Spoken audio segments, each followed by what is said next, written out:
Hello all, welcome to my YouTube channel. ಈ ವಿಡಿಯೋದಲ್ಲಿ ಕರ್ಬೇವಿನ ಸೊಪ್ಪಿನ ಚಟ್ನಿನ ಹೇಗೆ ಮಾಡೋದು ಅಂತ ತೋರಿಸ್ತೀನಿ ಬನ್ನಿ. ಫಸ್ಟು ಒಂದು ಪ್ಯಾನ್ಗೆ 3 ಸ್ಪೂನ್ ಎಣ್ಣೆನ ಹಾಕ್ಕೊಂಡು ಅದು ಬಿಸಿ ಆದಮೇಲೆ ಅದಕ್ಕೆ 1 ಸ್ಪೂನ್ ಕಡಲೆಬೇಳೆ ಮತ್ತು 1 ಸ್ಪೂನ್ ಉದ್ದಿನಬೇಳೆ ಆಮೇಲೆ ಅರ್ಧ ಸ್ಪೂನ್ ಜೀರಿಗೆನ ಹಾಕ್ಕೊಂಡು ಚೆನ್ನಾಗಿ ಫ್ರೈ ಮಾಡ್ಕೋಬೇಕು. ಆಮೇಲೆ 2 ಮೀಡಿಯಮ್ ಸೈಜ್ ಈರುಳ್ಳಿನ ಸಣ್ಣ ಸಣ್ಣದಾಗಿ ಕಟ್ ಮಾಡಿಕೊಂಡು ಹಾಕ್ಕೋಬೇಕು. ಇದ್ರ ಜೊತೆಗೇನೆ 2 ಗೆಡ್ಡೆ ಬೆಳ್ಳುಳ್ಳಿನ ಬಿಡಿಸ್ಕೊಂಡು ಜೊತೆಗೇನೆ ಆ್ಯಡ್ ಮಾಡ್ಕೋಬೇಕು. ಎರಡನ್ನೂ ಹಾಕ್ಕೊಂಡ್ಮೇಲೆ ಚೆನ್ನಾಗಿ ಫ್ರೈ ಮಾಡಬೇಕು. ಇದನ್ನು ಫ್ರೈ ಮಾಡಬೇಕಾದ್ರೆ ಶುಂಠಿನ ಹಾಕ್ಕೊಳ್ಳೋದನ್ನ ಮರೆತುಬಿಟ್ಟಿದ್ದೆ. ಆಮೇಲೆ ಶುಂಠಿನೂ ಹಾಕ್ಕೊಂಡೆ. ಹಸಿ ಶುಂಠಿ ಹಾಕ್ಕೊಳ್ಳೋದ್ರಿಂದ ಚಟ್ನಿ ಟೇಸ್ಟು ಚೆನ್ನಾಗಿರುತ್ತೆ. ಇವೆಲ್ಲದರ ಹಸಿ ವಾಸನೆ ಹೋಗೋ ತನಕ ಮೀಡಿಯಮ್ ಫ್ಲೇಮಲ್ಲಿ ಇಟ್ಕೊಂಡು ಚೆನ್ನಾಗಿ ಫ್ರೈ ಮಾಡ್ತಾ ಹೋಗಬೇಕು. ಇದಕ್ಕೆ 4ರಿಂದ 5 ಒಣಮೆಣಸನ್ನ ಹಾಕ್ಕೊಂಡು ಚೆನ್ನಾಗಿ ಫ್ರೈ ಮಾಡ್ಕೋಬೇಕು. ಖಾರ ಜಾಸ್ತಿ ಬೇಕು ಅನ್ನೋರು 1-2 ಜಾಸ್ತಿನೇ ಆ್ಯಡ್ ಮಾಡಿಕೊಂಡ್ರೂ ನಡೆಯುತ್ತೆ. ಆ್ಯಂಡ್ ಫೈನಲಿ ಕ್ಲೀನ್ ಮಾಡಿ ಇಟ್ಕೊಂಡಿದ್ದು ಕರ್ಬೇವಿನ ಸೊಪ್ಪನ್ನ ಹಾಕ್ಕೋಬೇಕು.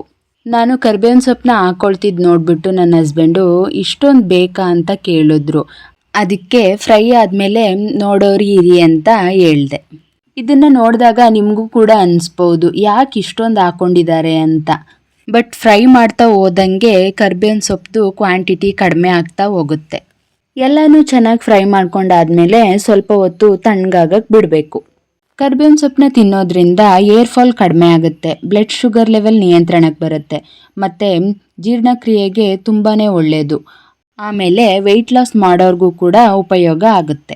ಫ್ರೈ ಮಾಡ್ಕೊಂಡಿದ್ದು ತಣ್ಣಗಾದ್ಮೇಲೆ ಅದಕ್ಕೆ ಅರ್ಧ ಕಪ್ ಹುರ್ಗಡ್ಲೆ, ಸ್ವಲ್ಪ ಕೊಬ್ಬರಿ, 1 ನಿಂಬೆಹಣ್ಣು ಗಾತ್ರದ ಹುಣಸೆಹಣ್ಣು, ರುಚಿಗೆ ತಕ್ಕಷ್ಟು ಉಪ್ಪು ಮತ್ತು 1 ಸ್ಪೂನ್ ಅರಿಶಿನ ಪುಡಿ, ಕೊನೆಗೆ ಸ್ವಲ್ಪ ಹಿಂಗನ್ನ ಹಾಕ್ಕೊಂಡು ಚೆನ್ನಾಗಿ ಅದನ್ನೆಲ್ಲ ಮಿಕ್ಸ್ ಮಾಡ್ಕೊಳ್ಬೇಕು. ಮಿಕ್ಸ್ ಮಾಡ್ಕೊಂಡಾದ್ಮೇಲೆ ಒಂದು ಮಿಕ್ಸರ್ ಜಾರ್ಗೆ ಸ್ವಲ್ಪನೇ ಹಾಕ್ಕೊಂಡು ಗ್ರೈಂಡ್ ಮಾಡ್ಕೋಬೇಕು. ನಾನು ಒಂದೇ ಸಲ ಆಗಲಿ ಅಂತ ಜಾಸ್ತಿ ಹಾಕ್ಕೊಬಿಟ್ಟಿದ್ದೆ. ಅದಕ್ಕೆ ಅದು ಸರಿಯಾಗಿ ಗ್ರೈಂಡ್ ಆಗ್ತಾ ಇರಲಿಲ್ಲ. ಪದೇ ಅದನ್ನು ಈ ಥರ ಒಂದು ಸ್ಪೂನಲ್ಲಿ ಮಿಕ್ಸ್ ಮಾಡ್ತಾ ಇರಬೇಕಾಗಿತ್ತು. ನೀವೇನಾದರೂ ಮಾಡಬೇಕಾದ್ರೆ ಸ್ವಲ್ಪನೇ ಹಾಕ್ಕೊಂಡು ಗ್ರೈಂಡ್ ಮಾಡ್ಕೊಳ್ಳಿ.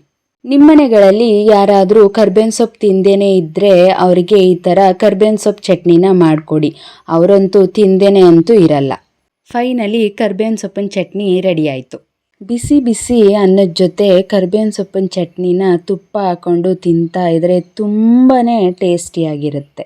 ಹಾಗೆ ನಾವು ಚಿತ್ರಾನ್ನ ಮಾಡೋ ಥರ ಅನ್ನಕ್ಕೆ ಇದನ್ನು ತುಪ್ಪದಲ್ಲಿ ಒಗ್ಗರಣೆ ಮಾಡಿ ಅದಕ್ಕೆ ಕಡಲೆಬೀಜ ಕಡಲೆಬೇಳೆನ ಹಾಕ್ಕೊಂಡು ತಿಂದರೆ ಸಕ್ಕತ್ತಾಗಿರುತ್ತೆ. ಈ ವಿಡಿಯೋ ಇಷ್ಟ ಆಗಿದ್ದರೆ ಲೈಕ್ ಆ್ಯಂಡ್ ಕಮೆಂಟ್ ಮಾಡಿ. ಯಾರೆಲ್ಲ ಇನ್ನೂ ಸಬ್ಸ್ಕ್ರೈಬ್ ಮಾಡಿಲ್ಲ ಪ್ಲೀಸ್ ನನ್ನ ಚಾನಲ್ನ ಸಬ್ಸ್ಕ್ರೈಬ್ ಮಾಡಿ. ಸಬ್ಸ್ಕ್ರೈಬ್ ಮಾಡಲು ಮೇಲೆ ಕಾಣ್ತಿರುವ ಬೆಲ್ ಬಟನ್ ಮೇಲೆ ಕ್ಲಿಕ್ ಮಾಡಿ. Thank you for watching. Bye.